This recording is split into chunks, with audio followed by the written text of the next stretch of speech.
volume 12. Capítulo 2 – Resultados e preparação. Vários meses se passaram desde o encontro com Gaia e os outros Lordes Demônios. O tempo voou rapidamente, já fazia 1 ano que me tornei um Lorde Demônio, participei do Valpurgis, briguei com Hinata, celebrei o festival da fundação e lidei com o confronto entre Mariabel e a família Rosso. Talvez seja porque tanta coisa aconteceu, mas o ano passado realmente passou como um raio. Tínhamos concluído o festival da ressurreição de Tempest em particular e o Império ainda não havia se movido. No entanto, de acordo com informações coletadas por Zoe e Moss, os suprimentos estavam sendo entregues um após o outro nas principais cidades ao longo da fronteira. Agora que suas ações foram tão longe, não precisava ser um gênio para descobrir o que estava acontecendo, uma guerra estava se formando no horizonte.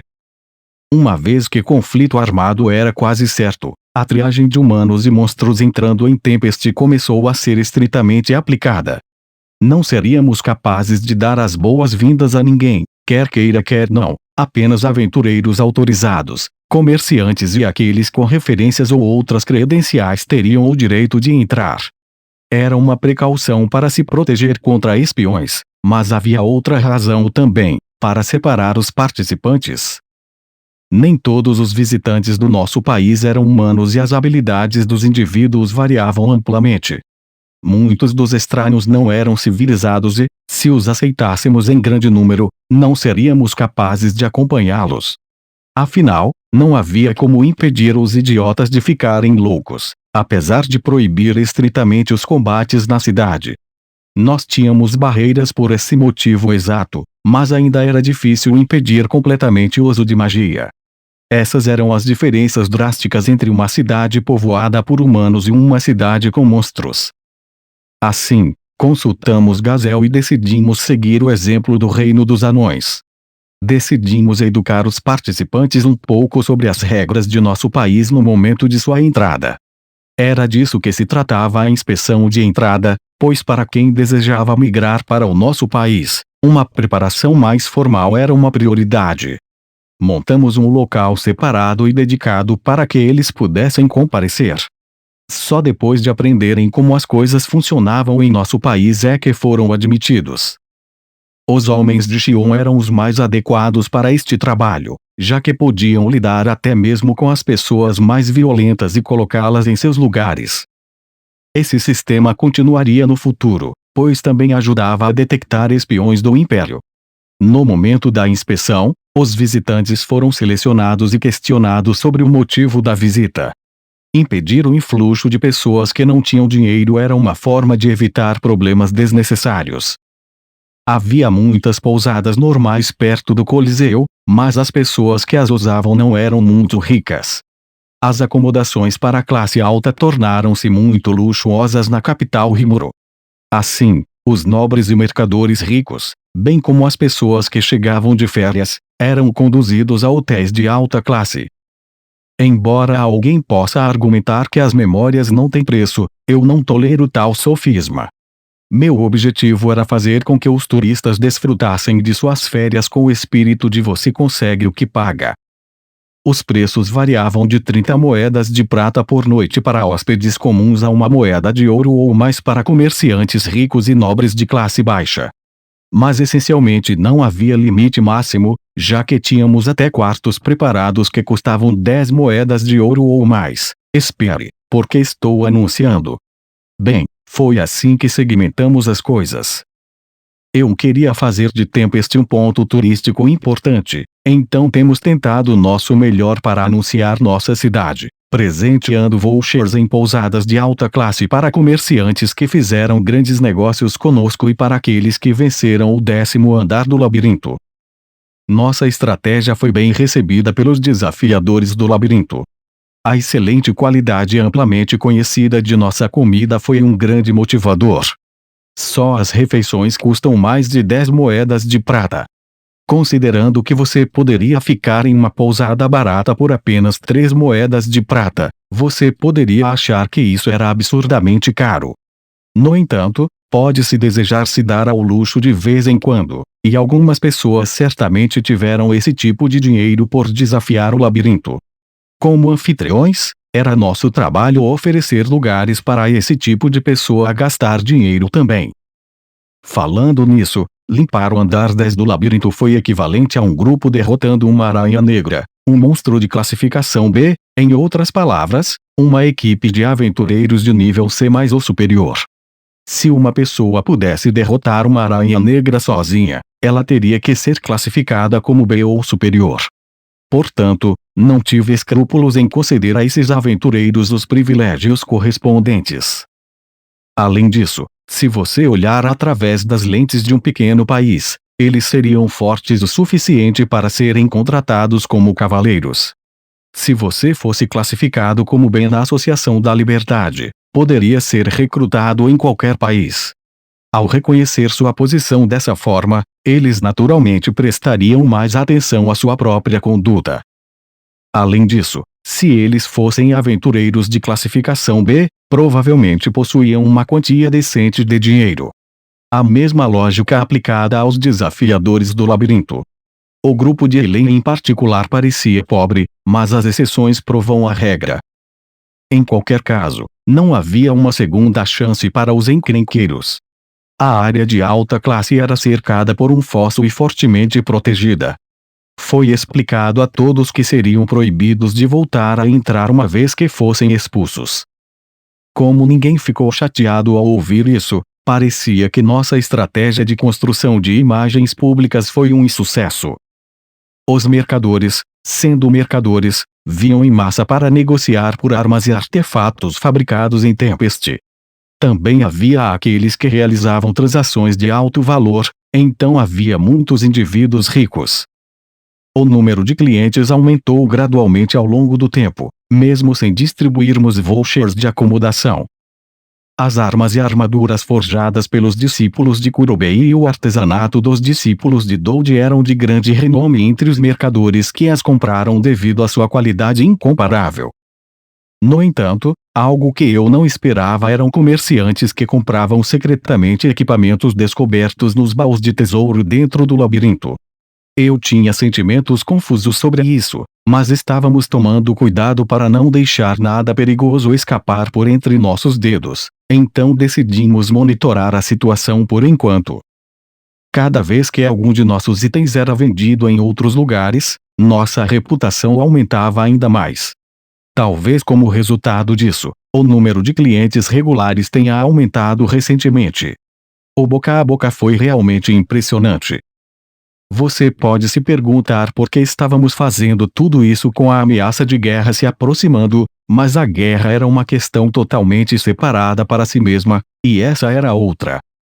Estou ciente de que estou fazendo o que quero. Estou em guarda contra um perigo iminente, mas não vou deixar esse medo me dominar. Recuso-me a renunciar à minha vida diária e vou seguir em frente. Assim como a capital estava progredindo constantemente, o mesmo acontecia com a rede de transporte para outros países. Com a persuasão de Benimaru, conseguimos garantir a cooperação de Momiji e dos Tengu. O túnel também estava aberto e quase todo pavimentado, exceto algumas partes. A transferência para os engenheiros civis trazidos pelo Duque Elalude havia sido concluída e uma estrada direta seria aberta em breve entre Tempest e a dinastia feiticeira de Sarion. Além disso, a construção da ferrovia ligando o reino de Farmenas também havia começado e estava rapidamente sendo concluída. As trilhas para o reino de Ingrazia estavam operando conforme planejado. O mesmo se aplica ao reino dos anões, onde uma pousada se desenvolveu ao redor da estação de trem do lado deles. O ponto onde a estrada passava pela grande floresta Jura e se encontrava com o grande rio Ameld era um local de descanso ideal e, portanto, serviu como local para uma base durante a construção. Além disso, como os trilhos da ferrovia foram colocados ao longo do rio, usar este local como um posto avançado intermediário matou 2 coelhos com uma cajadada só. Até mesmo monstros que viviam na área circundante se reuniram lá e formaram um pequeno povoado. Teria sido um desperdício deixá-la como está, então expandimos aquela cidade ainda mais para uma cidade pousada. No futuro, esta modesta cidade pousada provavelmente cresceria e se tornaria uma grande cidade com um terminal, então sua importância não poderia ser subestimada. O projeto de alargamento da estrada foi concluído do lado de Urazania também. Em alguns trechos ainda havia pavimentação a ser feita, mas o trânsito poderia passar sem problemas. Os mercadores imploravam constantemente: seria bom se você pudesse terminar logo, porque andar de carruagem em alta velocidade em uma estrada esburacada era o suficiente para deixar qualquer um doente. Independentemente disso, em comparação com o que eles tinham antes, a segurança e a conveniência melhoraram significativamente. Instalamos postes de luz para os viajantes que se moviam à noite e gereadores mágicos automáticos a distâncias fixas, de modo que as barreiras que impediam os monstros de se aproximarem da estrada funcionaram sem nenhuma lacuna na cobertura. Assim, em menos de um ano, o desenvolvimento da rede de transporte estava mais ou menos concluído. Tínhamos começado a operação preliminar do trem mágico comercializado executando até Dwargon, bem como o reino de Ingrazia. Aqui, seríamos capazes de reunir dados brutos e resolver os problemas que surgissem. Os vários ensaios experimentais já haviam sido realizados, ou seja, este era um teste do mundo real. O trem mágico tornou possível mover uma quantidade esmagadora de mercadorias, mantendo uma velocidade média de 50 km por hora. E assim, a história da logística seria reescrita para sempre. Abriu a porta para o transporte de produtos frescos de terras distantes sem nunca estragar. Isso permitiu o acesso a uma dieta mais rica, e eu acreditava que também contribuiria muito na luta contra a fome. Na verdade, a logística era indispensável para aumentar o poder de uma nação, reafirmei essa crença mais uma vez. Paralelamente à coleta de dados, um ciclo operacional detalhado também estava sendo considerado. Um método de tentativa e erro estava em andamento para criar um cronograma. A distância entre o Reino dos Anões e a Federação da Tempestade era de cerca de 1000 quilômetros. Se viajássemos a uma velocidade de 50 km por hora, poderíamos chegar em 20 horas, menos de um dia. Por outro lado, Ingrazia ficava a cerca de 300 km, pelo que podia ser alcançada em 6 horas de comboio. Calculamos esses números depois de contabilizar uma margem de segurança considerável. Teoricamente, o trem mágico poderia quadruplicar sua velocidade atual e a capacidade de carga foi calculada em mais de 1000 toneladas. No entanto, pensei que seria difícil lidar com problemas inesperados se começássemos a executá-lo em plena capacidade, do nada, sem nenhuma experiência anterior. Primeiro, precisamos observar a situação. Ele provavelmente enfrentaria problemas durante o serviço, e também tínhamos que levar em conta as pausas. Como havia limitações para o funcionamento contínuo do trem mágico, o serviço noturno estava atualmente suspenso. Além disso, era inviável manter nossos engenheiros e motoristas trabalhando 24 horas por dia, a menos que a manutenção, como a substituição de peças quebradas ou desgastadas, fosse realizada à noite, para um serviço ininterrupto durante todo o dia. Até agora, tínhamos 20 locomotivas prontas para funcionar. Cada formação de trem consistiria em 6 vagões, uma locomotiva, 2 vagões de carga e 3 vagões de passageiros. Os carros de passageiros continham 80 assentos, mas podiam acomodar no máximo 150 pessoas. No entanto, a desvantagem é que eles teriam que passar horas em pé, então era melhor proibir isso. Se definirmos pelo menos 200 passageiros por operação como nossa meta, poderemos atingir uma taxa de ocupação de mais de 80%. Então, quão alto precisaríamos definir o preço da tarifa por pessoa? Não, espere, porque tenho que pensar sobre esses tipos de problemas. Eu só tenho que deixar tudo para Mr. Milliskun, ele vai lidar com isso muito bem.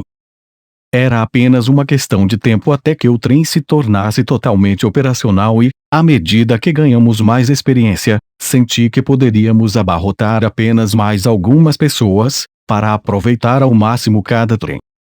Nosso objetivo era fazer o trem funcionar a uma velocidade de pelo menos 100 km por hora e aumentar seu comprimento para cerca de 10 vagões.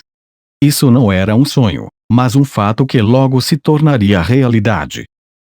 Bem, os resultados do ano passado foram realmente tremendos. Acredito que o anúncio desses resultados seria recebido com surpresa e entusiasmo em todo o mundo. Um futuro brilhante viria à luz, e nossos esforços, a desenvoltura de nosso país, certamente seriam conhecidos em todos os países. Padrões de vida melhorados, comida deliciosa e uma variedade de entretenimento reunidos em países ao redor do mundo. Tudo isso prometia uma vida divertida e interessante, algo que era impensável quando eu tinha acabado de reencarnar como um slime. Eu poderia me dedicar livremente aos meus hobbies se não tivéssemos problemas com o Império do Oriente. De repente, ocorreu-me que Veldora e eu, junto com os voluntários, poderíamos declarar guerra e invadir imediatamente o Império. Ouvi dizer que, se desenvolvêssemos a civilização muito rapidamente, um exército de anjos choveria e atacaria, mas nem sabíamos de onde eles vieram. Portanto, seria difícil para nós lançar um ataque preventivo, mas o Império era uma história diferente. Já que eles estão se preparando abertamente para nos atacar, eles não podem reclamar se nós invadirmos primeiro, foi o que eu pensei. Esperar não era da minha natureza e, não importa como você olhasse, atacar seria mais fácil para nós do que defender. Se o que o Império buscava era a anexação das nações ocidentais, então não havia razão para eles invadirem a grande floresta Jura. Eles sempre podem escolher nos ignorar. A ressurreição de Veldora já era bem conhecida, e um pouco de pesquisa revelaria que me antagonizar significava fazer de Veldora um inimigo também. A bola estava no campo do Império. No entanto, essa situação estava nos dando uma quantidade considerável de estresse. Que tal considerarmos as possíveis rotas de invasão das nações ocidentais? Em primeiro lugar, uma invasão marítima era implausível. Considerando os ataques das grandes criaturas do mar, mesmo que preparassem um grande número de couraçados de batalha da classe Dreadnought, a segurança não estava garantida. Lutar no domínio de monstros aquáticos gigantescos era muito arriscado para ser uma opção. Nem mesmo estava claro se eles poderiam navegar com segurança no oceano. As condições seriam péssimas para os cavaleiros se fossem forçados a lutar no mar, pois teriam que lidar com o balanço das ondas. Além disso, surgiu outra questão: quantos navios eles precisariam reunir se desejassem transportar um grande número de soldados? Se planejassem enviar dezenas de milhares de soldados para o reino de Famenas, Iomo não ficaria de braços cruzados. Eles estavam preparados para se defender e enfrentar o inimigo na batalha. Enquanto eles não pudessem estabelecer uma base na primeira onda, seria impossível para o Império enviar reforços. A imposição de feras marinhas atrás deles e o reino de Famenas na frente, se isso acontecesse, a moral das tropas do Império despencaria, e seria uma vitória tática para o nosso lado.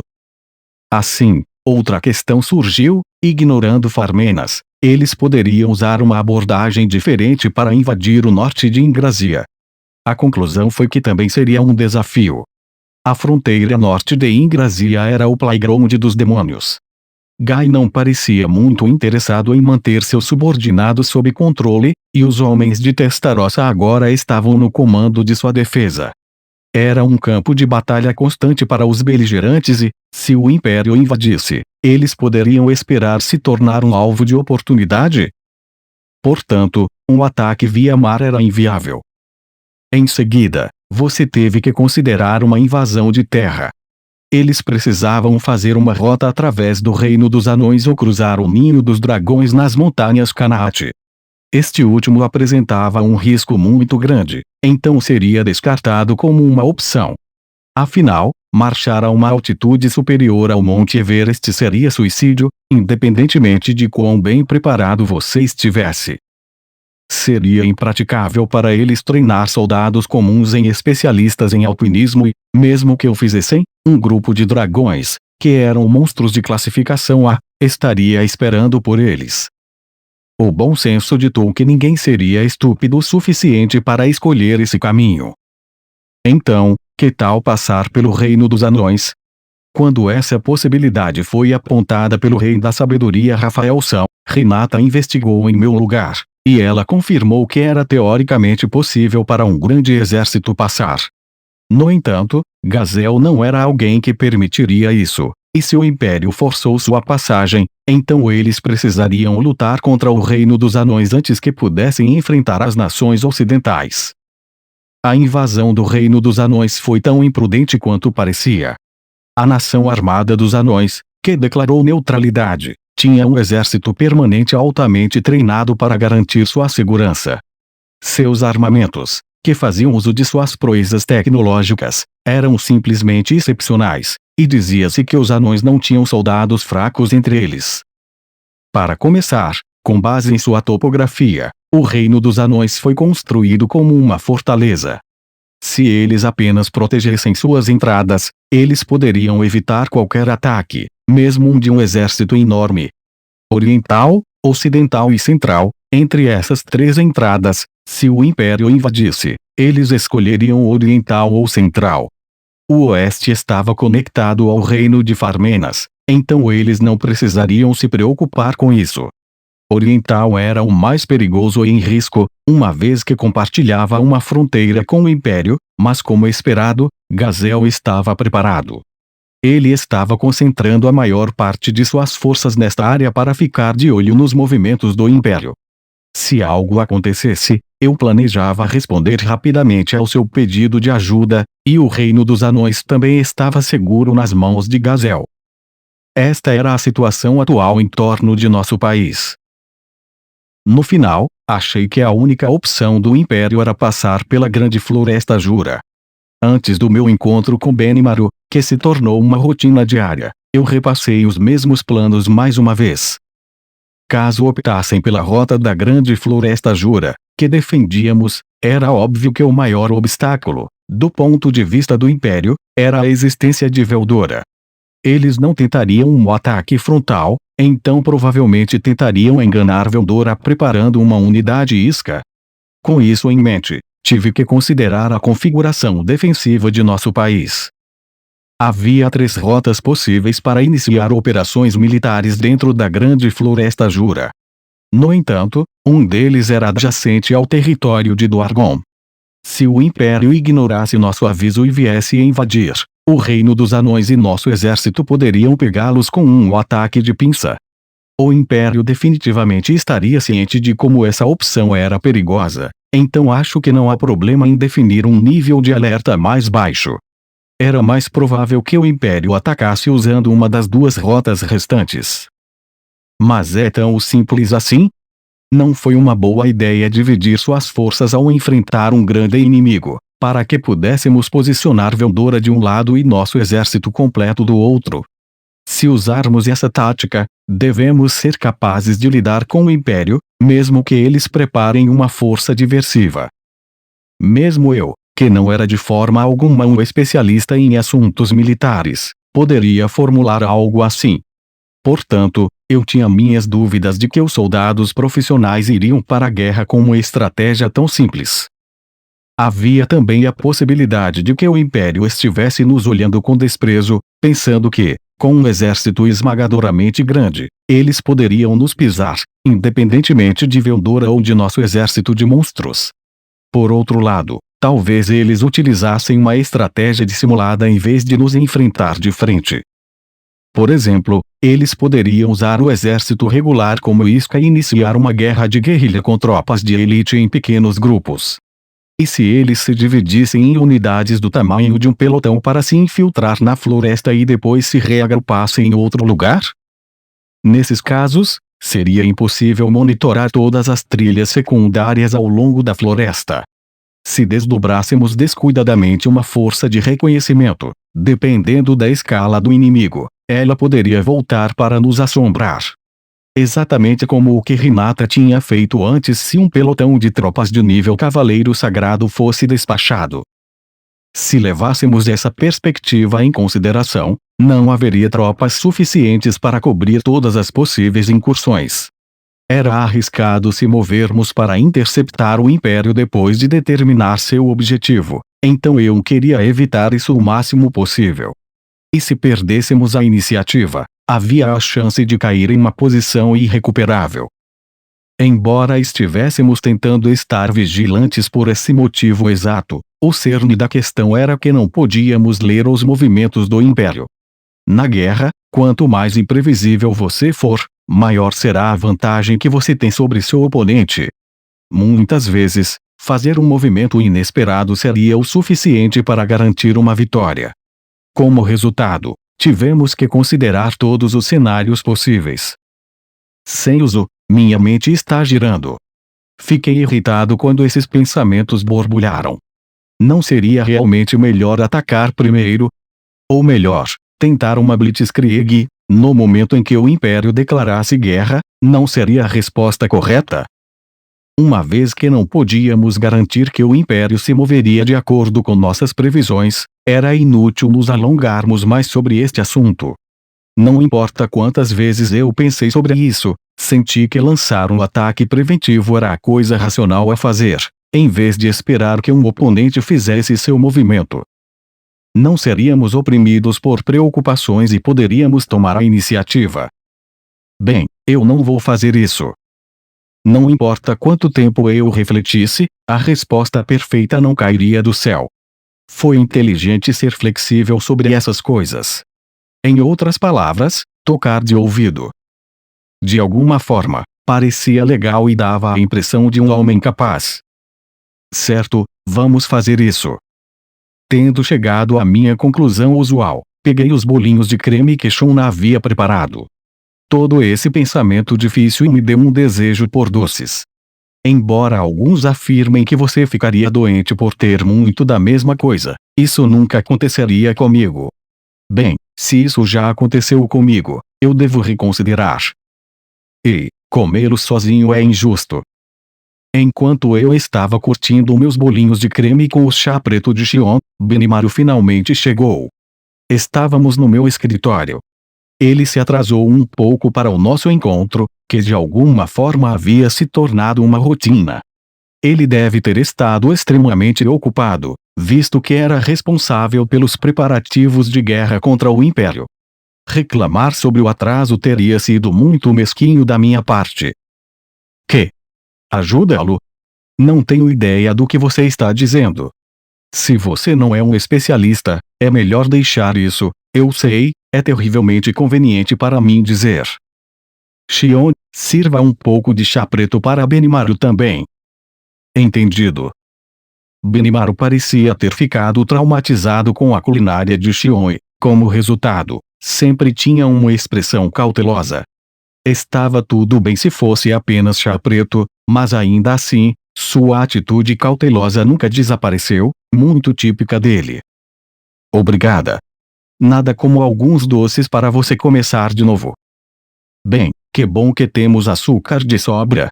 Seria bom se essa paz continuasse. Certo. Acho que se uma batalha decisiva viesse, poderíamos simplesmente vencê-los e encerrar o dia. A confiança de Benimaru estava mais forte do que nunca. Embora confiável, espero que ele não tenha se esquecido de fazer um esforço para evitar a guerra como primeira opção. Aproveitando. Xion colocou a xícara de chá preto na frente de Benimaru. Ela serviu mais um pouco para mim também. Tinha um aroma maravilhosamente relaxante. E quanto ao Diablo, Benimaru perguntou. Ah, ele está cuidando das garotas. De novo? Sim, de novo. Diablo estava mediando. Ultima e Carrera brigavam todos os dias. Não é que elas não se dessem bem, mas sim que elas tentam competir uma com a outra de qualquer maneira. Ontem tratava-se da extradição de criminosos e antes disso tratava-se de suspeitos sob custódia. Às vezes, elas brigavam por causa do cardápio de comida, e outras vezes elas discutiam sobre quem deveria comprar as roupas da última moda primeiro. Tudo ficaria bem se fosse apenas um debate verbal, mas quando as duas lutam, sua ferocidade poderia surpreender até os Yakuza. Apenas Diablo poderia parar esses agressores implacáveis. Venom, que era subordinado de Diablo, já era uma vítima, tendo sido abusado verbalmente e fisicamente por Ultima e Carrera. Felizmente, Nenhum dano foi infligido aos residentes da cidade. De fato, ela se tornou famosa o suficiente para levar as pessoas a fazerem apostas, mas ainda era um problema para o qual não podíamos fechar os olhos. Esse foi o motivo pelo qual pedi a Diablo que resolvesse as coisas, mas talvez seja hora de pensar em uma solução permanente. Caso contrário, a situação pode mudar para pior. Eu já podia sentir que Diablo iria estourar mais cedo ou mais tarde. Falando nisso, Diablo levou o time e carreira para o labirinto há alguns dias. Ele estava transbordando de entusiasmo não por causa de algo divertido e doce como um encontro, mas pelo pensamento de que iria dar-lhes uma repreensão completa. Ele aproveitou o fato de que não era possível morrer no labirinto e espancou elas sem misericórdia, mas parecia que elas não haviam aprendido a lição. Pelo contrário, elas estavam bastante ansiosas para lutar contra Diablo. Porque os demônios são tão problemáticos. Pessoalmente, eu não conseguia acompanhá-los. Enquanto eu estava tendo uma breve conversa com Benimaru, Diablo apareceu de repente, parecendo totalmente exausto. Me desculpe por te fazer esperar. Obrigado pelo trabalho duro, respondi. Não é apenas o suficiente para justificar chamá-lo de trabalho duro, mas meu tempo com Rimuru-sama tem. Você não parece cansado, então vamos ao que interessa. Tudo bem. Bem, se você pode gastar energia para falar bobagens, então suponho que você está bem. Diablo queria dizer algo, mas acabaria sendo seu solilóquio usual de qualquer maneira. Deixando isso de lado, Benimaru e eu decidimos começar a reunião de hoje. Como já mencionei, o número de imigrantes em nosso país cresceu. E quando isso aconteceu, o problema de alocação de trabalho para os recém-imigrados surgiu naturalmente. A taxa de emprego era muito importante, como em qualquer outro país. Isso porque, se quiséssemos aumentar a produtividade da nação, cada cidadão precisava trabalhar diligentemente. Se a taxa de emprego fosse boa, os gastos do consumidor aumentariam naturalmente e a economia também melhoraria. Por outro lado, se fosse ruim, a economia se deterioraria e o crime aumentaria naturalmente. Era papel da liderança nacional administrar adequadamente a tarefa, mas, obviamente, isso era extremamente difícil. Havia diferenças individuais nas habilidades dos imigrantes que aceitávamos e havia um limite para a quantidade de trabalho não qualificado que poderia ser atribuído a qualquer pessoa. Nosso país ainda estava em desenvolvimento, e o avanço dos trabalhos de construção em vários locais nos manteve à tona. Mas mesmo isso estava chegando ao fim, e agora a questão de o que fazemos a partir daqui estava no ar. Trabalhadores qualificados não tiveram problemas. Se você fosse um artesão experiente ou alguém com talento pessoal suficiente para ganhar a vida, essa era uma pergunta fácil de responder. O problema era aqueles que não tinham conhecimento e meios para ganhar dinheiro. Se você fosse um fazendeiro, poderíamos lhe conceder terras agrícolas. Se você fosse um artesão, poderíamos apresentá-lo a uma oficina. Se você fosse um aventureiro, o labirinto era o lugar perfeito, e se você fosse um ator, poderia ser contratado por teatros. Ainda assim, o que dizer das pessoas que não possuíam tais talentos? A solução que encontrei foi estabelecer um centro educacional. No momento da imigração, eles seriam questionados sobre o que poderiam fazer e, com base em sua resposta, seriam ensinados de acordo. O centro de educação serviria a esse propósito e seria operado pelos militares sob o comando de Benimaru. O número de imigrantes continua crescendo e há muitas pessoas se candidatando ao serviço militar. Se eles seriam úteis ou não, é outra questão, mas, pelo menos, acredito que eles poderiam ser designados para a segurança doméstica. Estávamos tentando resolver o problema da imigração, mas parecia que havia ainda mais pessoas chegando. Se você se juntar ao exército, você pode ganhar a vida.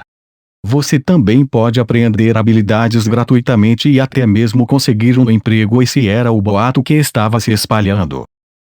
Como resultado, o número de pessoas que se alistaram nas Forças Armadas aumentou gradualmente, o que incluía não apenas imigrantes comuns, mas também aventureiros e mercenários. Bem, enquanto nosso país foi responsável pela defesa das nações ocidentais, construir nossas forças armadas foi uma tarefa crucial. Por isso, não houve dificuldades por enquanto. Embora tenham surgido complicações menores, elas estavam em um nível que poderia ser resolvido nas forças armadas. O maior problema era que a guerra com o Império estava se tornando uma realidade. Obviamente, não havia como enviarmos para o combate pessoas que acabaram de ser alistadas no dia anterior, então fomos forçados a reorganizar nossas forças. E assim, ordenei a Benimaru que apresentasse uma proposta para consolidar nossos militares. Ele trouxe uma única folha de papel e colocou-a sobre a mesa. Esta é a nova estrutura organizacional que criei. Algumas das mudanças de pessoal são um pouco ousadas, mas acho que vai funcionar. Benimaru detinha a autoridade de comando militar, enquanto a autoridade de comando suprema, que incluía o direito de nomear indivíduos para cargos, cabia a mim. Foi um pouco complicado. Originalmente, a autoridade de comando militar foi incluída na autoridade de comando suprema. Agora, o comando militar foi separado e entregue a Benimaru. Isso se deveu à minha convicção de que um amador como eu não deveria interferir no comando dos militares. Portanto, Benimaru foi encarregado de todos os assuntos relacionados aos militares. Com esta configuração, as ordens de Benimaru tiveram poder maior do que as minhas dentro do exército. No entanto, o comando estratégico era uma história diferente. Eu tinha o poder de designar o escalão superior dos militares ou de tomar a decisão de encerrar qualquer guerra em que estivéssemos engajados. Benimaru era livre para nomear qualquer um abaixo do posto de general, mas o estabelecimento de corpos ou a nomeação de generais foi deixado a meu critério. Ele ainda precisava de uma confirmação minha sobre se o organograma que ele elaborou era aceitável ou não. Se você está bem com isso, então eu não tenho nenhuma objeção. Mesmo que eu não planejasse reclamar, pode haver algumas coisas que eu gostaria de dizer. Afinal, eu seria o responsável se algo desse errado, contanto que eu tivesse autoridade para marcar reuniões. No entanto, já havíamos debatido inúmeras vezes sobre a nova estrutura organizacional. Eu não ia reclamar nem nada, já era tarde demais para isso. E o pessoal que eu continuei pressionando até o fim era o comandante do primeiro corpo Gobuta. Não fiquei muito convencido quando ouvi pela primeira vez sobre a ideia de designar Gobuta como general, mas agora acho que ele vai se encaixar bem. Como você pode ver na resposta de Benimaru, havia prós e contras em ter Gobuta se tornando um general. Na verdade, a ideia de dar àquele idiota, Gobuta, responsabilidades de líder era preocupante. Era natural que Benimaru e sua equipe estivessem ansiosos, uma vez que as vidas dos subordinados de Gobuta seriam confiadas a seu julgamento. Visto que ele costumava dormir durante as reuniões, não era como se eu também não tivesse reservas. Dito isso, eu também sabia muito bem do fato de que Gobuta vinha secretamente passando por um treinamento especial e que estava dando o melhor de si porque queria proteger este país. Certo. Ele é um homem que se recupera quando é preciso, eu disse. Embora, quando isso não acontece, ele não faz absolutamente nada. Mas, bem, os homens de Gobuta confiavam muito nele, e ele também era muito bom em cuidar deles. Eu tinha fé em Gobuta. Ele é um dos 4 reis celestiais, então ele nunca vai trair suas expectativas, Shion declarou. Isso mesmo. E enviaremos Testarossa como inspetora para que ela possa compensar qualquer falha, por via das dúvidas, acrescentou o Diablo. Os dois apoiaram Gobuta como seu co-membro nos 4 reis celestiais. Quando você coloca dessa forma, nem mesmo eu posso dizer não como chefe dos 4 reis celestiais, acrescentou Benimaru com um sorriso amargo. Ele deve ter reconhecido Gobuta. Diablo está certamente correto, acrescentou ele. Se acontecer alguma coisa, podemos apoiá-lo. Vamos dar a ele o trabalho. Vai ficar tudo bem. Ele pode não parecer, mas seu coração está no lugar certo. Assim, Benimaru e eu decidimos fazer de Gobota um general. Dê uma olhada mais de perto na estrutura organizacional para revisar os outros líderes de corporações além de Gobota. Havia um total de 3 novos corpos a serem estabelecidos sob o comando direto de Benimaru. O referido primeiro corpo, com Gobota designado como comandante e Hakurou como conselheiro militar, teria os seguintes soldados: 100 Goblin Cavaleiros. Cada membro havia crescido até o nível A- e possuía a competência para ser um centurião. 12.000 números verdes. Os 4.000 homens iniciais tornaram-se soldados seniores e assumiriam o comando dos 8.000 soldados juniores recém-contratados. Eles trabalhariam em equipes de 3. O número de tropas aumentou significativamente no último ano, mas a maioria deles eram monstros da Grande Floresta Jura. Como resultado, eles foram capazes de operar sem maiores problemas. Embora os soldados juniores fossem apenas de nível C a D, os soldados mais velhos haviam crescido para o equivalente ao nível B. Parecia que poderíamos esperar que eles fossem uma força considerável. Em seguida veio o segundo corpo. Geode tornou-se o comandante deste. Este segundo corpo, entretanto, estava atualmente ativo em vários lugares como uma unidade de construção. Em tempo de guerra, seria reconvocado e se tornaria a principal força de Tempest. Os soldados sob o comando de Geode eram 2.000 números amarelos. Eles eram guerreiros auto-orcs que seguiram o Geode desde o início. Sua força individual era consideravelmente alta no posto B+, permitindo-lhes criar uma defesa de parede de ferro unindo-se a Geode. Além disso, eles também assumiram o papel de líderes de pelotão que comandavam as novas tropas. 35.000 números laranja, os orcs superiores mais novos que se juntaram como soldados alistados. Eles eram uma unidade em torno do posto C em força, mas apenas 15.000 veteranos estariam envolvidos no combate. Os 20.000 restantes serviriam como suporte logístico ou engenheiros militares. E, por último, tivemos o terceiro corpo. A unidade de cavalaria aérea estava finalmente sendo posta em ação como uma arma secreta. O comandante desse corpo específico era Gabil, seu fundador original. Os soldados sob seu comando eram 100 Iril. Eles eram a unidade mais poderosa de Tempest. Cada indivíduo possuía a força do posto A-, era capaz de voar e tinha uma habilidade de alto comando. Alguns foram capazes de alcançar o grau e tinham a habilidade Corpo de Dragão que poderia ser usada como seu trunfo. 3.000 números azuis. Estes eram guerreiros Lizardmen que se ofereceram para participar porque queriam ser subordinados de Gabil. A unidade foi estabelecida com eles como seus membros, e suas proezas de combate eram equivalentes ao rank C+. Mas eles não eram apenas soldados comuns. Sua característica distintiva era que eles lutavam montando wyverns. Sua unidade tinha o melhor poder de ataque, juntamente com a superioridade aérea. Seja como for, o número atual de wyverns que tínhamos à nossa disposição era de apenas 300, então não poderíamos atribuir a todos. A maioria foi relegada a criar e apoiar wyverns, e parecia que demoraria um pouco até que pudessem participar do combate. Mesmo assim, você não deve subestimá-los. Wyverns eram uma subespécie de dragões menores, um monstro de classificação B+. Embora Gabil tenha conseguido capturá-los e nutri-los, seu objetivo por enquanto era aumentar a população. Se eles pudessem atribuir um wyvern a todos, os números azuis poderiam exibir seu verdadeiro valor. Estes eram os 3 corpos sob o controle direto de Benimaru. Então, o segundo corpo está sob Geode e o terceiro corpo está sob Gabil. Parece que não há problemas, eu disse. Bem, eu considerei várias opções, mas acho que esta é a aposta mais segura, Benimaru me assegurou. Geode era, desnecessário dizer, um general confiável. Eu também não vi nenhum problema com o Gabil. Ele definitivamente tendia a se deixar levar facilmente, mas mesmo assim, ele era bom em uma luta.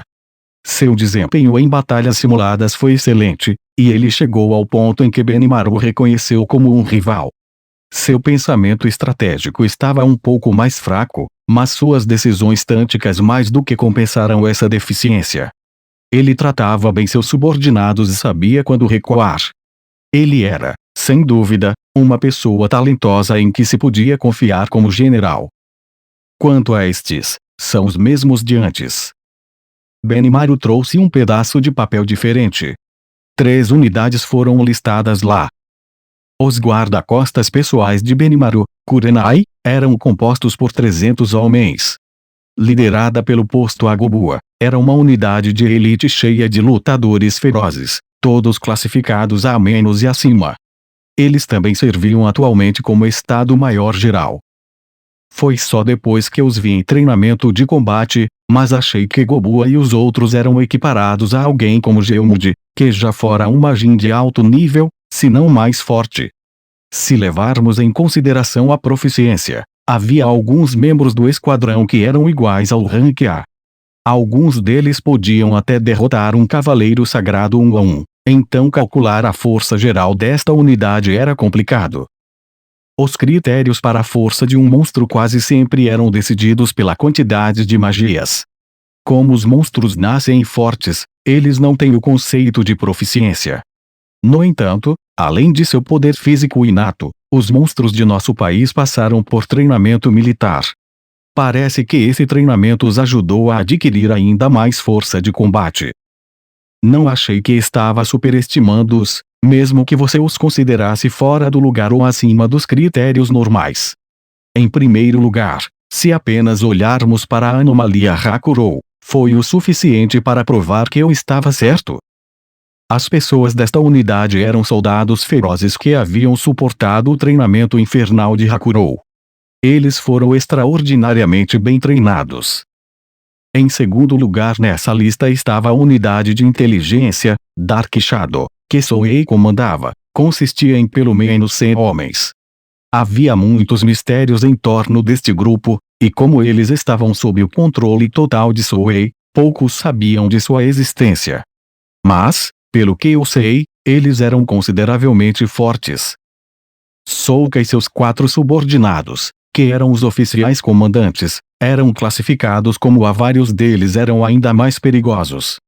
Glenda fazia parte desse corpo, mas também havia alguns lutadores de classificação especial A. Na verdade, Testarossa conseguiu recrutar alguns indivíduos talentosos por meio de acordos judiciais, e eles foram aceitos por Souei.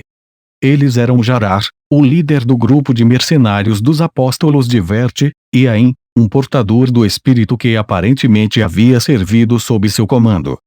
Ambos estavam acima da classificação A e agora atuavam como excelentes agentes de inteligência. Uma vez eu brinquei que era como uma agência especial para encrenqueiros, mas agora parecia exatamente assim. Souei afirmou que não poderíamos esperar muita habilidade de combate desta equipe, mas eu não acreditei. Achei que eles seriam perfeitos em assassinatos.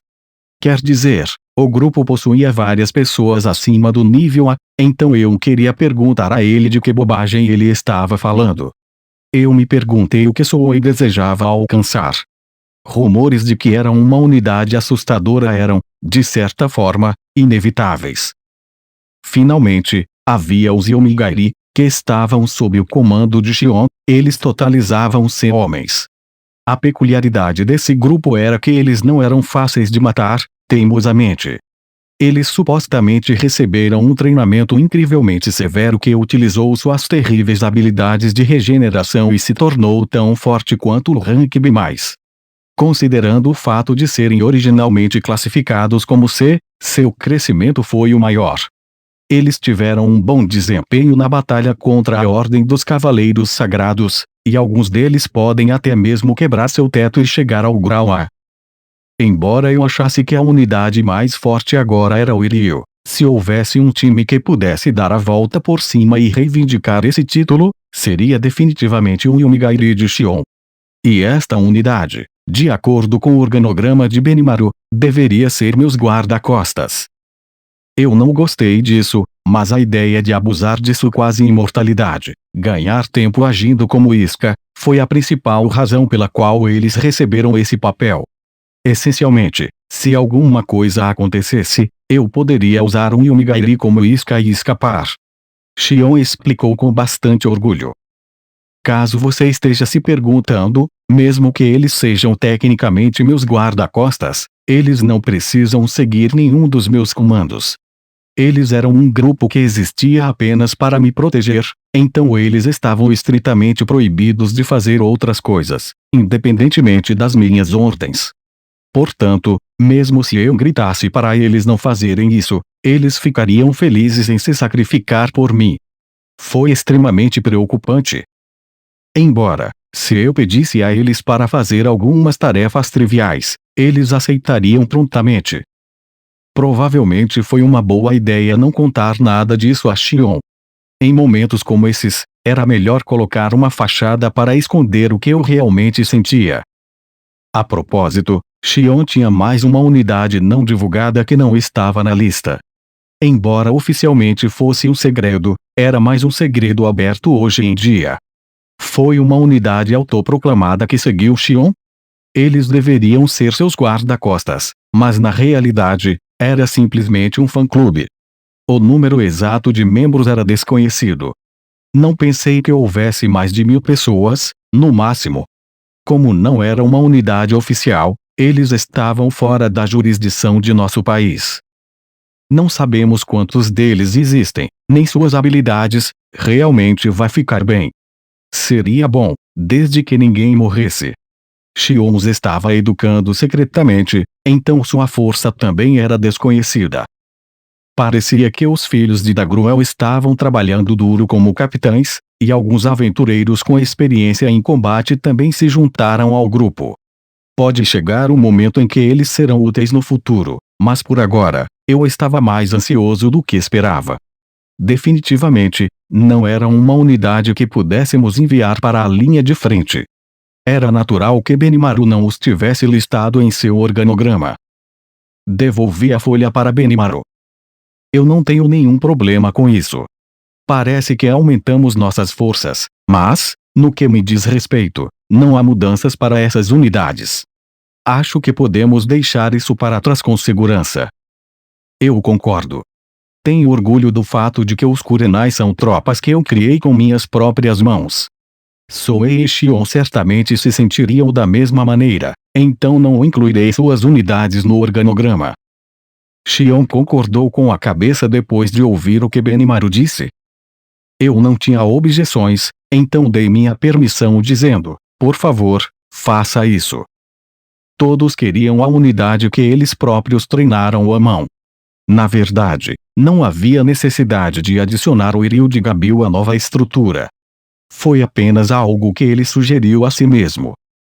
Por falar nisso, não foi Gobuta quem criou os Cavaleiros Goblins, mas eles eram seus colegas e também irmãos de armas, e todos reconheceram as habilidades de Gobuta. Portanto, mesmo no caso de termos que mudar de comandante, decidimos levar em consideração seus sentimentos. Benimaru trouxe a terceira folha de papel. Acho que este é o principal tópico de hoje. Estes são os corpos que pertencem a outras pessoas além de mim, mas eu coloquei tudo aqui. Finalmente estava aqui. A tabela que vi até agora continha apenas unidades atuais e seus aumentos e diminuições subsequentes. A única coisa que chamou minha atenção foi a nomeação de Gobuta como comandante do primeiro corpo. Isso foi algo que eu sugeri, então não havia nada de novo para me surpreender. Bem, eu me pergunto o que será escrito aqui desta vez. Com o coração batendo forte, olhei para o pedaço de papel. Havia um mapa das asas esquerda e direita do exército. O número de soldados que possuíamos até agora estava listado à direita. O primeiro corpo, comandado por Gobuta, tinha aproximadamente 12.000 soldados. O segundo corpo, comandado por Geudi, tinha aproximadamente 37.000 soldados. O terceiro corpo, comandado por Gabil, tinha aproximadamente 3.000 soldados. No total, eram cerca de 52.000 homens. Era todo o exército permanente da Federação de Tempest, em minha opinião, era um número bastante assustador. Apesar de tudo, ainda tínhamos espaço de sobra para mais soldados. A população de nossa nação já ultrapassava 1 milhão e vinha aumentando a uma velocidade vertiginosa. Olhando objetivamente, nosso poder nacional cresceu exponencialmente. Foi precisamente por causa da força de nossa nação que fomos capazes de apoiar um exército tão grande. Além disso, como o segundo corpo de exército atuou como engenheiros militares, fomos capazes de manter essa força de trabalho. Se todos eles fossem improdutivos, então não teríamos sido capazes de chegar tão longe. Eu realmente precisava agradecer a Geld e sua equipe. Sem ele e seus subordinados, o número restante de soldados seria de aproximadamente apenas 15 mil. Definitivamente, isso não foi suficiente para um confronto com o Império do Oriente. Como resultado, Benimaru e eu ponderamos a questão de quais ações deveríamos tomar. Assim que a guerra começar, vou me lembrar de Geld e seus homens. Este era o plano original. No entanto, mesmo isso não seria suficiente. Embora as nações ocidentais pareçam ter seus próprios exércitos, mobilizá-los seria uma tarefa gigantesca, advertiu Benimaru. De fato, passamos por todos esses problemas para obter o controle da autoridade militar do Conselho, então seria negligente da minha parte não a utilizar. Com isso dito, fazer isso pode causar uma grande reação negativa, respondi. Além disso, se os problemas começassem a ocorrer nas nações ocidentais, eles não teriam nada para impedi-los. Se isso acontecer, as coisas podem ficar difíceis mais tarde. Não seria um problema se fosse dentro de nossas fronteiras, mas se os cidadãos das nações ocidentais começarem a questionar nossa liderança, será mais difícil para nós fazermos nosso trabalho no futuro. Exatamente. E assim, repetidamente passamos por essa troca de ida e volta. A resposta de Benimaru a essas preocupações foi provavelmente a ala esquerda do exército que estava escrita no papel. Vamos dar uma olhada mais de perto na divisão. Força da Reserva Ocidental. 150 mil. Corpo Misto de Magin. 30 mil. Corpo de Voluntários. 20 mil era isso. Esses números são enormes, mas que tipo de exército é essa ala esquerda? Eu perguntei, confuso. Por enquanto, eles são soldados sob nosso comando.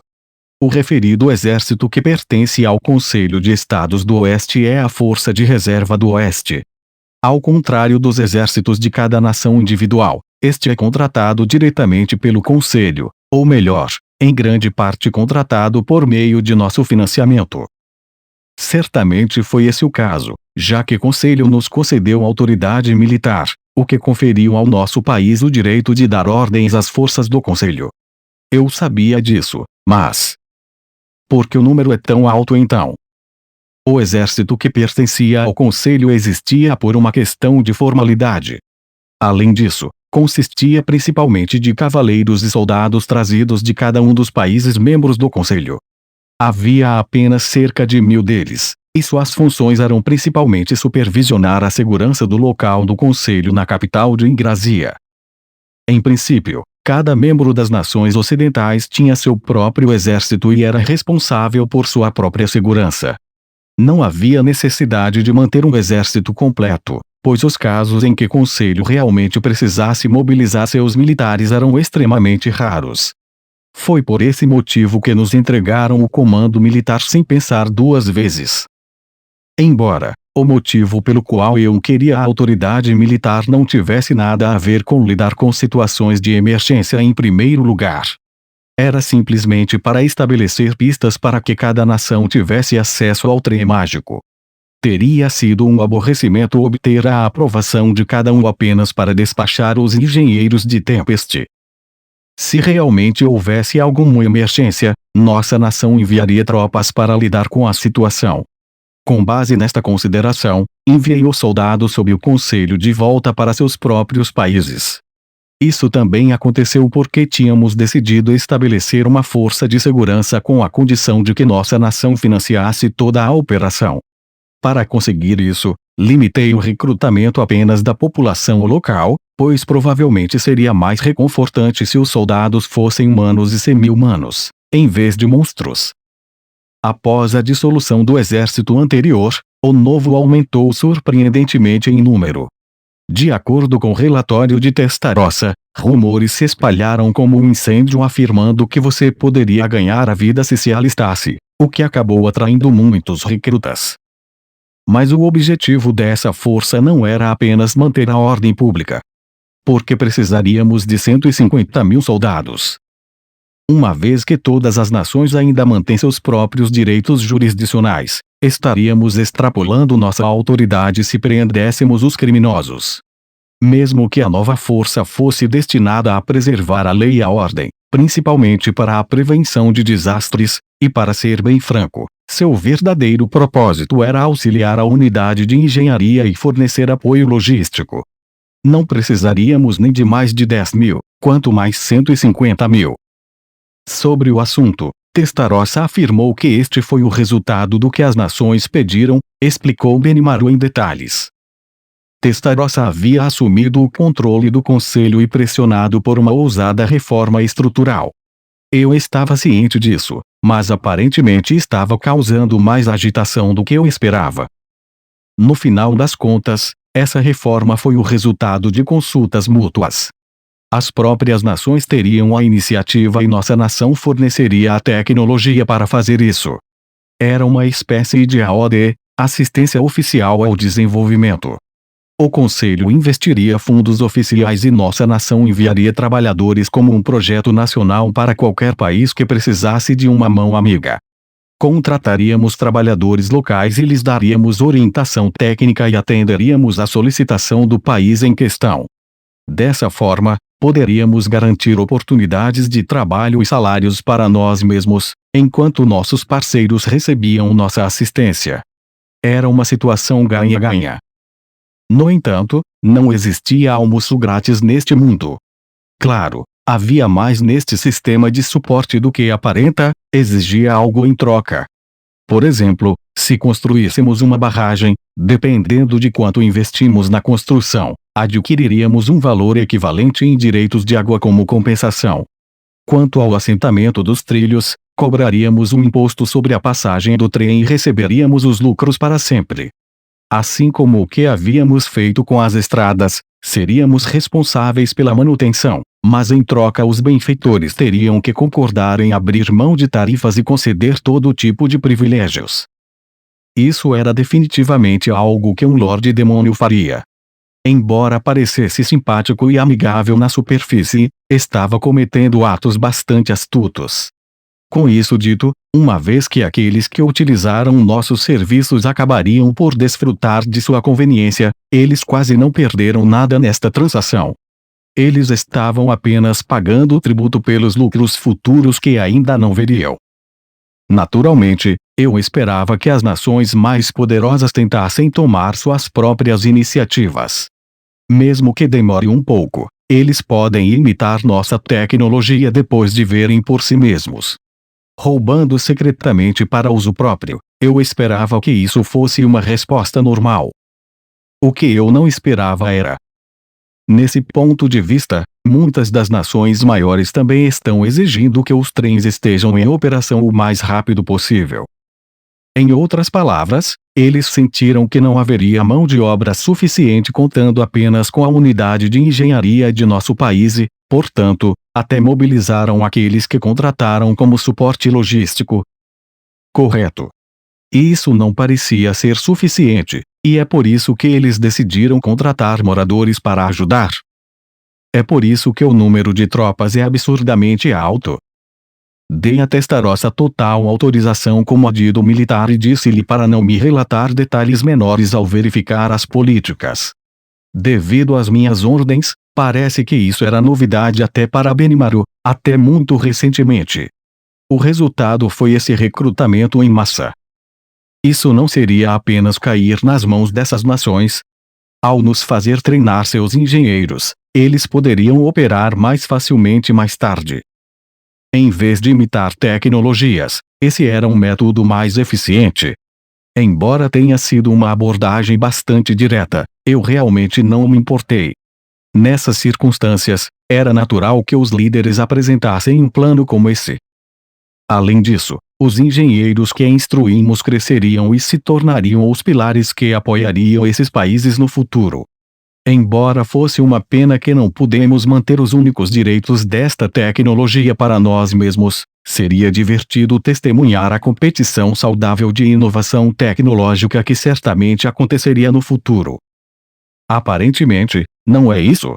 Se fosse esse o caso, essas nações não simplesmente nos entregariam seus engenheiros assim. Ele tem um ponto. Espere. Então o que você está dizendo é que pegou as tropas de apoio recém-treinadas de Testarossa e as incorporou diretamente como as reservas ocidentais. Isso é correto. Benimaru sorriu depois de testemunhar meu completo espanto. Seria uma pena simplesmente dispensar todos esses engenheiros depois de investirmos consideravelmente em seu crescimento. Nessas circunstâncias, poderíamos muito bem transformá-los em uma força de segurança completa e treiná-los em resposta a desastres, proteção VIP e defesa da cidade. Parecia que Benimaru tinha bastante visão. Testarossa iria dispensá-los porque não tinha mais uso para ela, continuou Benimaru, mas seria definitivamente um desperdício. De fato, seria. Achei que poderíamos preparar o trabalho para eles, então tomei a decisão de organizá-los e nomeá-los como Força de Reserva Ocidental. Eu vejo. Agora eu entendo. Bem, eu não acho que poderíamos esperar que eles fossem proficientes em nada ainda no curto espaço de um ano. No entanto, se eles continuassem a treinar, eles teriam o potencial de se tornar uma unidade especialista em contramedidas de desastres. Essa também seria uma boa contramedida contra quaisquer acidentes imprevistos e, como Benimaru mencionou, poderia ser utilizada em uma variedade de cenários diferentes. Eu entendi agora. Foi uma boa decisão, Benimaru. Isso não é algo digno de seu elogio, Benimaru respondeu, parecendo um tanto envergonhado. A Força de Reserva Ocidental, em uma força de 150.000 homens foi realmente impressionante, mas se enviássemos todos para as nações ocidentais ao mesmo tempo, mesmo esse número de pessoas seria insuficiente. Se eles pudessem garantir algumas concessões, eles seriam capazes de ganhar dinheiro suficiente para se alimentar. Eu nunca esperaria que isso acontecesse, mas fiquei satisfeito com as boas notícias. No entanto, vamos para a próxima ordem do dia. Agora que esclarecemos a Força de Reserva Ocidental, o que é este corpo misto de Majin? Há 30.000 no total. Estamos recrutando monstros da Grande Floresta Jura? É um corpo composto principalmente por magis que estavam sob o comando de Clayman. Geode os fez trabalhar como prisioneiros de guerra, mas escolhi e peguei emprestados aqueles que eram decentes na luta. Ao mesmo tempo, os orcs superiores que não tinham nada para fazer depois de concluírem o trabalho de construção preencheram as lacunas que faltavam. Com base no que Benimaru compartilhou, ele estava tomando as precauções adequadas para que a taxa de progresso dos projetos de construção de Geode não fosse afetada negativamente. Nesse caso, ótimo. Teria sido melhor se o corpo fosse formado por lutadores experientes, em vez de um bando de amadores. No entanto, achei que eles não estavam cooperando. A maioria dos homens de Clayman era de nível B, mas havia alguns deles que estavam acima do nível A. Eles eram um grupo bastante forte, mas como um corpo, eles eram claramente fracos. Monstros que só seguiam ordens por medo obviamente não eram páreo para soldados treinados e profissionais. Reunidos agora, sem mais nem menos, não acho que houve tempo suficiente para dar a eles qualquer treinamento militar. Graças a Geode, nenhum deles é mais um canalha egoísta. Além disso, mesmo se houvesse alguém tão estúpido, eu pessoalmente o calaria. Bem, sim. É fácil para Benimaru subjugar pessoas à força. Mas, você sabe, eles se acostumaram com o trabalho, então forçá-los a lutar é meio. Embora eu estivesse relutante, Benimaru rapidamente me tranquilizou. Isso é algo que eles têm dito, queremos que Rimuru-sama veja que também podemos ser úteis. Benimaru disse algo inesperado. Aqueles magins egoístas se ofereceram para ajudar por conta própria. Boa comida, bons amigos, chefes que confiam neles e um trabalho gratificante. Eles continuaram falando sobre como sua força deveria ser usada para proteger tudo isso. A sério? Este foi um pequeno erro de cálculo feliz, e sua oferta foi muito útil. As tropas recrutadas não eram úteis na guerra real. Às vezes, era inevitável para o bem da defesa nacional, mas outras vezes, era mais sensato render-se incondicionalmente ao pesar custos e benefícios. Eu não podia suportar a ideia de ser um escravo de outro país, mas se fosse apenas para ser taxado como um estado vassalo, curvar temporariamente a cabeça e tramar secretamente sua vingança sempre foi uma opção. Eu estava tentando jogar com calma dizendo isso assim, mas o ponto é que eles poderiam esperar pacientemente por sua chance de vingança. Havia também a opção de aceitar intencionalmente as pequenas perdas, desde que os invasores não cometessem atos extremamente atrozes. Mas isso não foi uma desculpa para ignorar os sentimentos dos cidadãos que originalmente viviam naquele país. Essas pessoas devem ser responsáveis por escolher seu próprio futuro. Como governante, você só poderia responder a esses sentimentos.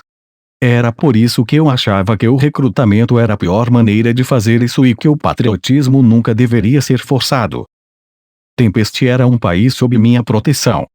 Não tinha a intenção de obedecer a influências externas que faziam exigências arrogantes.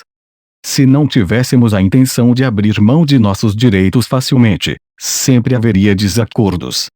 Além disso, se o outro lado se recusasse a ceder, a guerra seria inevitável. Seria uma dor terrível ser antagonizado.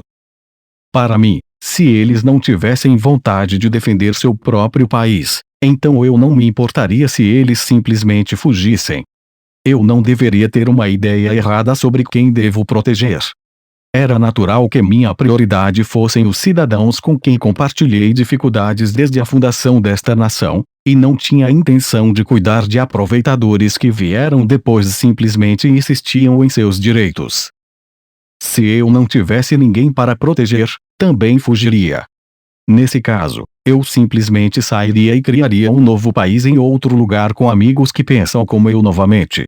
Para mim, esta terra em si não era algo que eu precisava me agarrar. No entanto, enquanto todos amassem nossa casa, Tempest, eu faria tudo ao meu alcance para atender às suas expectativas. Independentemente do tipo de inimigo estrangeiro que sejam, irei esmagá-los com todas as minhas forças. Mesmo que o inimigo fosse o Lorde Demônio Guy. Estou preparado para matá-lo, não importa o que aconteça. Bem, Guy era horrível, então eu esperava que não chegasse a esse ponto. Pude sentir sua motivação e tenho certeza de que seus sentimentos são genuínos. Além disso, pessoas de toda a grande floresta jura ouviram rumores sobre a guerra que se aproxima e ofereceram sua ajuda. Este corpo misto de magins é a unidade que os reuniu. Benimaru então acrescentou com um sorriso irônico, embora eu tenha removido os fracos. Sim, isso é ótimo. Com esta mudança, eles poderiam realmente fazer o seu melhor. O pensamento me deixou feliz. Por último, tivemos o corpo de voluntários. Esta foi uma unidade derivada de humanos residentes em Tempest e países vizinhos. Em qualquer caso, se fôssemos derrotados, as nações ao redor da grande floresta jura certamente cairiam. Por isso, foi melhor colaborar conosco desde o início e por isso juntou-se um grupo de pessoas para dar todo o seu apoio. A maioria deles eram aventureiros e mercenários. Parece que muitos dos imigrantes que aceitamos também se oferecerão. Muitos dos idiotas que arriscaram suas vidas para explorar a dungeon, que alimentavam nossos avatares monstruosos todas as vezes, também aderiram. O número total dessas pessoas era de 20.000, embora não pudéssemos esperar muito deles, ainda eram uma força considerável. Bem, isso é tudo na ala esquerda. A única diferença entre as asas direita e esquerda é o nível de lealdade a Tempest, ou melhor, Rimuru-sama. As tropas de direita são aquelas que estão dispostas a arriscar suas vidas por Rimuru-sama e por este país. A esquerda, em contraste, é uma mistura de pessoas diferentes com suas próprias agendas. Alguns deles podem realmente ter aspirações nobres, mas não tivemos tempo para conduzir entrevistas pessoais, então tivemos que organizá-los assim. Entendo. Atrás de mim, Xion e Diablo estavam acenando com a cabeça em concordância. Eu poderia jurar que os ouvi falando sobre coisas perturbadoras, como o lado esquerdo era apenas peões esperando para serem usados e jogados fora, ou como eles planejavam realizar testes para encontrar a nata da colheita, mas eu devo tenho imaginado coisas. Então, a última questão que permanece é quem devemos nomear como o comandante de cada corpo. Foi aí que finalmente chegamos ao cerne da questão. Pois bem, comecemos com a Força de Reserva Ocidental. Este corpo era de longe o maior. Sua aliança era com o Conselho e seus membros estavam espalhados por toda a região. Olhando apenas para os números absolutos, esta ala é um grande exército de 200.000 homens. Dito isso, não pretendo mover os 150.000 soldados da Reserva Ocidental, então eles serão destacados onde estão estacionados, revelou Benimaru. Eu suponho. Tecnicamente, eles são uma unidade sob o comando do Conselho, então podemos movê-los a nosso critério, mas acredito que não há necessidade de convocá-los aqui. Embora, se eles se reunirem em um lugar, eu possa usar minha magia para teletransportá-los todos ao mesmo tempo. Se movêssemos 150.000 pessoas simultaneamente, apenas tentar administrar isso já seria uma tarefa gigantesca. Eu tinha minhas dúvidas se eles seriam capazes de tomar as medidas militares adequadas até que estabeleçamos uma cadeia de comando clara. Seria mais inteligente ter medidas de segurança rígidas para evitar que os espiões do Império lancem ataques diversivos em cada país. Eu também acho, Benimaru concordou. Embora não seja impossível para mim organizá-los com meu poder, vou manter o status quo no que diz respeito à Força de Reserva Ocidental. O comandante do corpo também está ausente, mas estou pensando em ter Testarossa, o adido militar, para assumir esse papel também. Eu acho que é o melhor, mas se a guerra estourar, Testarossa pode ser convidada a voltar para casa também. Estou preocupado se eles conseguirão ou não manter contato um com o outro quando isso acontecer. Como ela manteria contato com as tropas espalhadas pelas nações ocidentais? Usando vários meios de comunicação como comunicação mágica, cristais de transmissão específicos para correspondência e uma rede de transmissão feita de fios de Magistiel, uma rede foi estabelecida com sucesso entre os países e suas respectivas cidades principais. No entanto, em cidades e vilas localizadas em áreas mais rurais, a implantação da rede estava acontecendo em um ritmo de caracol. Quer dizer, era missão da nossa unidade de engenharia instalá-los. Havia assistentes em cada unidade, então comunicação mágica provavelmente iria passar, mas... Não se preocupe, tranquilizou o Diablo. Moss pode lidar com algumas centenas. Sim, também ouvi isso do Souei. Moss está trabalhando com ele em inteligência, mas ele também pode cuidar da comunicação entre as unidades em seu tempo livre, disse Benimaru, expressando seu apoio. Sério. Moss, que cara útil. Então, não deveria Moss ser o comandante do corpo. Eu sugeri. Não, isso seria ruim para Moss. De fato, dado o temperamento de Testa, seria bastante miserável para Moss. Não que seja da minha conta, mas sinto um pouco por ele. Ok. Vamos nomear Testarossa como comandante do corpo provisório, então. Benimaru, para não mencionar até mesmo o Diablo, sentia pena de Moss. Lendo a sala, decidi não dar o papel a ele. A Reserva Ocidental se concentraria em sua tarefa principal de manter a segurança neste momento. Podemos precisar implantá-los dependendo de como as coisas se desenvolvem, mas no final decidi que seria o último recurso. Testarossa serviria como comandante do corpo. Esta foi uma nomeação temporária e deixei claro que ela seria substituída quando houvesse um candidato adequado. Isso deve cuidar da Reserva Ocidental por enquanto. Em seguida foi o corpo misto de Majin. Que tal deixarmos isso para Benimaru? Eu recomendo rigor dono, Benimaru propôs. Rigor, hein? Ele certamente tinha experiência em liderar a força de segurança e sua força era superior ao rank A, mas, por outro lado, ele já era assistente de Rigord. Então eu suspeitei que ele não poderia se dar ao luxo de ser um comandante de corpo. Se possível, gostaria de ganhar a guerra contando apenas com nosso exército permanente. No entanto, neste momento, não se sabia quantas tropas o Império havia reunido. Havíamos enviado pessoas em missões de reconhecimento, mas não obtivemos nenhuma informação além de suas fronteiras. Não obstante, com base nas informações obtidas em seus exercícios militares e outros eventos, poderíamos estimar que pelo menos 300.000 soldados seriam mobilizados. Se não tivéssemos sorte, esse número poderia subir para mais de 1 milhão. À luz disso, não podíamos manter o corpo misto de Magins na reserva.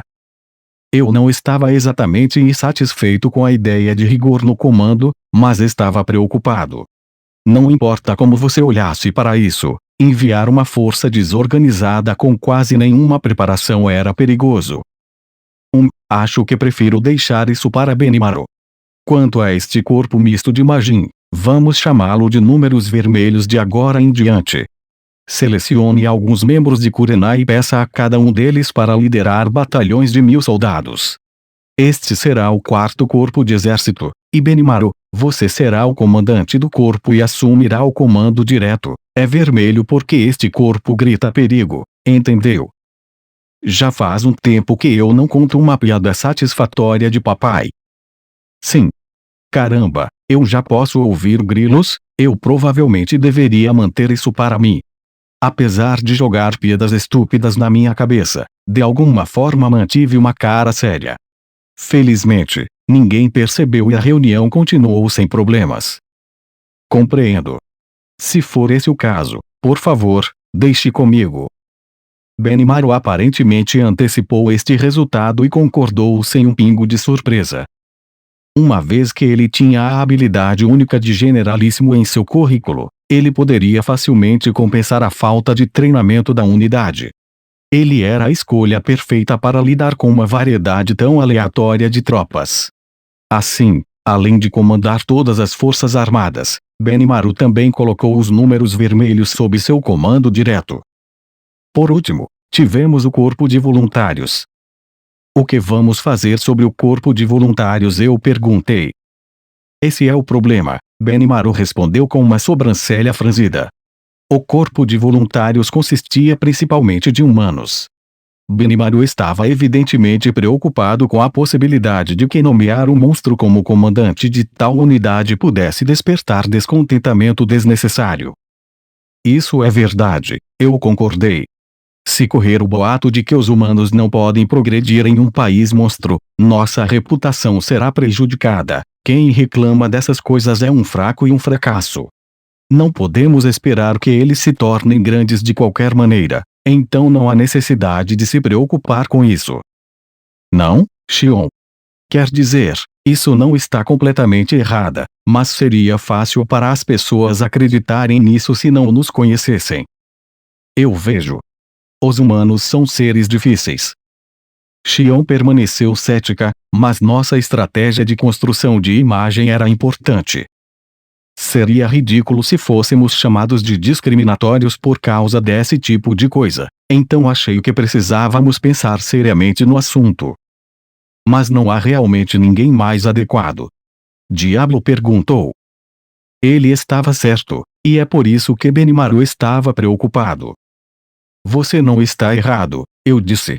Afinal, eles são voluntários, então são uma adição não planejada, no que me diz respeito.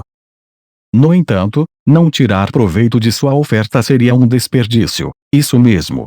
Eu realmente apreciei a sinceridade daqueles que se ofereceram e não queria desperdiçá-la. No entanto, se quiséssemos fazer bom uso dele, precisávamos de um comandante capaz. Esses caras eram ainda mais bagunçados do que o corpo misto de Magins, que agora era conhecido como os números vermelhos. Eu não conseguia imaginar ninguém além de Benimaru reunindo todos eles. Bem, eu não sei o que fazer. E quanto a Jarar, que está sob os cuidados de Soen, Benimaru sondou. Não é possível. Nós o recebemos como parte de um acordo não divulgado com o reino de Ingrazia e duvido que ele queira ser visto em público, admiti. Não soube que tipo de acordo a Testarossa fez, mas não acho uma boa ideia deixar Gerard desempenhar um papel ativo junto ao público. Aparentemente, ele foi rotulado como um traidor da humanidade, então eles tiveram que fazer dele um exemplo, declarando publicamente sua morte. Embora eu não tivesse nenhuma obrigação de protegê-lo, também não queria forçá-lo a desempenhar um papel ativo. Ele seria mais do que competente, mas não é uma opção realista. Benimaru o defendeu, mas ele não estava realmente pressionando por isso. Ele rapidamente desistiu dele e começou a pensar em outros candidatos. No entanto, o problema permaneceu: precisávamos de um humano como comandante. Os nomes foram propostos um após o outro, mas ninguém parecia se encaixar na conta. Que tal pedir ajuda à Ordem dos Cavaleiros Sagrados? Xion sugeriu de repente. Benimaru e eu nos entreolhamos e então encaramos Xion. Não podemos fazer isso, podemos. Não, isso não é. Isso não é possível, foi o que eu tentei dizer, mas Xion trouxe um nome e me cortou. Então, que tal Masayuki Dono? Masayuki, hein? Foi como se uma lâmpada explodisse na minha cabeça. É isso? Isso foi impressionante, Xion. Benimaru e eu gritamos ao mesmo tempo. Naquele momento, prendemos Masayuki como o comandante do corpo de voluntários. Embora a decisão de nomeá-lo tenha sido tomada sem sua aprovação, foi uma escolha maravilhosa com a qual todos concordaram. Masayuki foi a única pessoa que permaneceu cética. Por que eu deveria? Quando revelei a notícia a ele, ele estava com a cabeça entre as mãos. Mas não podemos fazer nada sobre isso, certo? Por mais triste que seja, a guerra pairava sobre nós. Sua opinião não o importava. Embora isso possa ser contrário à minha postura anterior, não havia necessidade de se preocupar com Masayuki porque se deixássemos isso para ele, então tudo acabaria perfeitamente bem por conta própria. Ele era um bom amigo em tempos difíceis como este. Quanto a mim, começou Masayuki, fiquei muito bom no uso de minha habilidade única escolhido. Não sinto mais que estou sendo elogiado por tudo que faço, como eu costumava. Mas agora, eu não posso usar mesmo quando tento, então não espere muito, ok? Eu sabia que ele estava mentindo, é claro, e que estava dando desculpas para tentar escapar. Afinal, sua popularidade não diminuiu nem um pouco e ele permaneceu tão influente como sempre. Você não quer mostrar ao Quenya e aos outros como você é legal, eu cutuquei. Urgi, isso é. Se você concordar com isso, vou livrá-lo da responsabilidade por ensinar coisas questionáveis às crianças e ganhar o respeito delas. Não se preocupe, você consegue. Mas, sem desculpas, não te ajudei em sua luta contra Gozer. Masayuki e sua equipe já haviam passado do 50º andar. Durante esse tempo, eu estava ajudando secretamente usando meu avatar para enfraquecer Gozer, o guardião do andar. Obrigado por sua ajuda, ele murmurou. Você entende, não é? Sim. Depois de um pouco de persuasão, junto com algumas pitadas de ameaças, ele finalmente aceitou minha ideia e selou o acordo. Sim, eu entendo. Devo muito a você, Rimuru-san, e gostaria de pagar um pouco dessa dívida em momentos como estes. Embora relutasse em fazê-lo, Masayuki concordou em ser o comandante do corpo. Não houve reclamações dos voluntários. Em vez disso, eu os ouvi gritando coisas como, conseguimos. E a vitória é nossa, todos em estado de euforia. Não importa o quão severo Masayuki parecesse, ele não poderia mudar o resultado agora. É assim que eu pensei que as coisas iriam acabar. Ele disse que dominou a habilidade única escolhido, então o que aconteceu? Como eu suspeitava, descobri que Masayuki mentiu sobre dominar sua habilidade. Ou talvez isso não tivesse nada a ver com sua habilidade e fosse simplesmente sua sorte natural. Isso seria ainda mais surpreendente. Leon, por exemplo, era o oposto de Masayu que, independentemente do que ele fez, sempre saiu sob uma luz ruim. Ele tinha sido assim desde seus primeiros dias como herói, e suponho que não foi fácil mudar a disposição natural de alguém. Bem. Lamento ter tomado essa decisão por você, mas, por favor, brilhe intensamente como um farol de esperança para inspirar a todos. Eu torci, tentando consolá-lo. Assim, os 20.000 membros do corpo de voluntários foram liderados por Masayuki e caíram sob a bandeira do herói. Na estrutura organizacional revisada, a ala direita tinha 52.000, enquanto a esquerda tinha 50.000. Benimaru foi listado no topo. Abaixo dele estavam os vários comandantes do corpo. No total, tínhamos mais de 100.000 soldados, mas, mesmo assim, não se sabia se eles conseguiriam alcançar o exército imperial. Mas não havia necessidade de pânico, nossos preparativos estavam progredindo de forma constante. Como força de reserva, havia 150.000 soldados na reserva ocidental. Além disso, cada país também relatou que estavam fazendo preparativos para preparar reforços entre seus próprios cavaleiros. Uma força aliada ocidental seria organizada para ser a última linha de defesa. O número desse exército provavelmente não chegaria a menos de 200.000, e estaríamos contando com eles se o pior acontecesse. Estávamos reunindo tanto os mercenários e ajuda de cada país quanto possível. Era muito, ou lamentavelmente pouco, dependendo de como você olhava para isso. Ouvi dizer que Testarossa os ameaçou na reunião do conselho, e foi por isso que cooperaram. De qualquer forma, se perdermos, eles seriam inegavelmente os próximos alvos, então eles tiveram que dar seu apoio. Bem, de qualquer maneira, essas forças permaneceriam no local até que nossa derrota se tornasse evidente. Tínhamos a vantagem de jogar em casa. Também tivemos a presença de Veldora nas proximidades e a cooperação de lordes demônios como Ruminas e Leon. Milin também prometeu nos ajudar. Carion disse que a Aliança Guerreira estaria sempre preparada para ajudar. E como meu trunfo pessoal, os números negros de Diablo estavam prontos.